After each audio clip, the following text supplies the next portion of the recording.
Bom dia, meus queridos alunos. Tudo bem com vocês? Eu espero que esteja tudo bem. Comigo tudo bem, graças a Deus. Apesar, dos pesares, que está sendo difícil para todo mundo, né?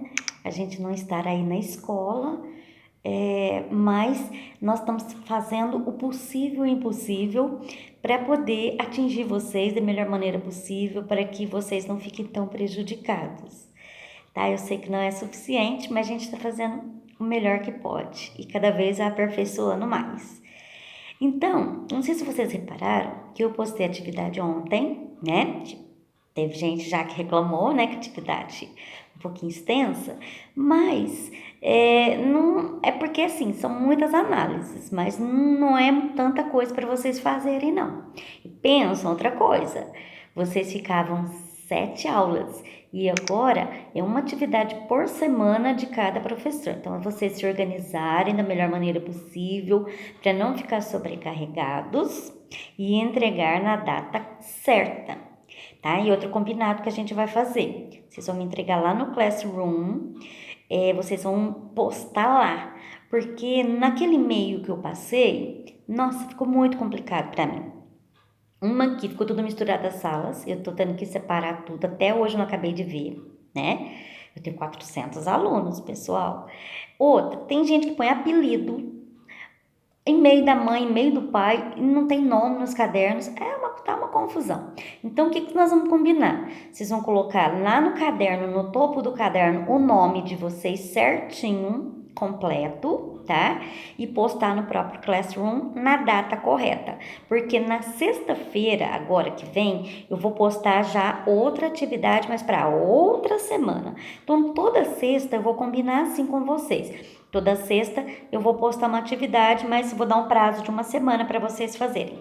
Combinado? Mas tem que me entregar na data certa, tá? Vamos ter pontualidade e responsabilidade.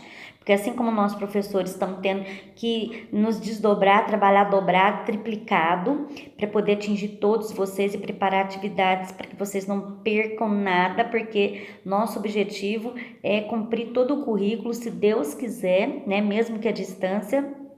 Então, vocês também façam a parte de vocês, tá bom? Então, vamos lá. Eu postei atividade para vocês lá sobre o Egito. Então, se vocês assistiram a aula que passou na TV, é que eles fizeram uma retomada da pré-história. Eu achei interessante porque a gente tinha parado justamente ali. Lembra que a gente ia fazer aquela atividade lá, que a gente estava fazendo aquele circuito lá da estação por rotação sobre as correntes migratórias? Como é que esse povo, que esse homem, né, sai lá do berço que é a África e se espalha por todos os continentes?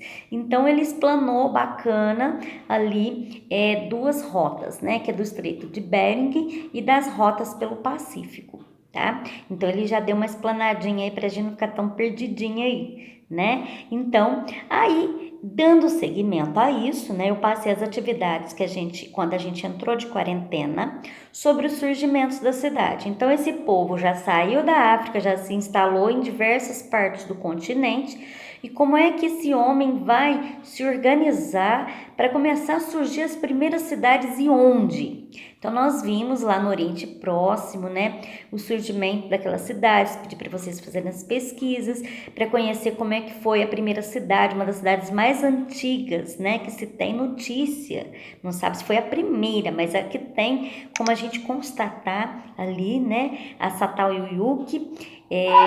Existem outras cidades antigas também que foi na mesma época, mas para vocês terem uma noção das modificações que ocorreram desde a primeira cidade até as nossas cidades atuais de hoje, tá? Foi uma oportunidade para isso.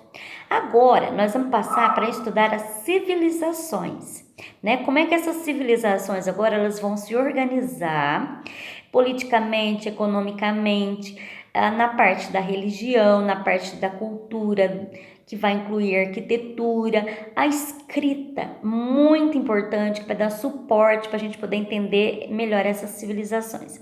Então, eu vou começar ali pelo Egito. tá? Então, eu já postei lá. Postei um link para vocês darem uma lidinha sobre o Egito. Como eu disse, ensino médio, a gente foca em determinadas habilidades. E lá no sexto ano, vocês já estudaram o Egito. Então, essa leitura do link que eu disponibilizei lá para vocês é para vocês darem uma lembrada, né? Porque se eu for dar uma aula aqui, falar tudo sobre o Egito, nossa, vai ficar muito cansativo.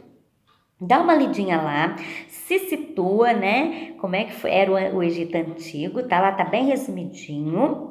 Depois, eu escolhi duas atividades lá para vocês só para testar o conhecimento sobre a leitura do texto, sobre o que vocês já sabem sobre o Egito, ok?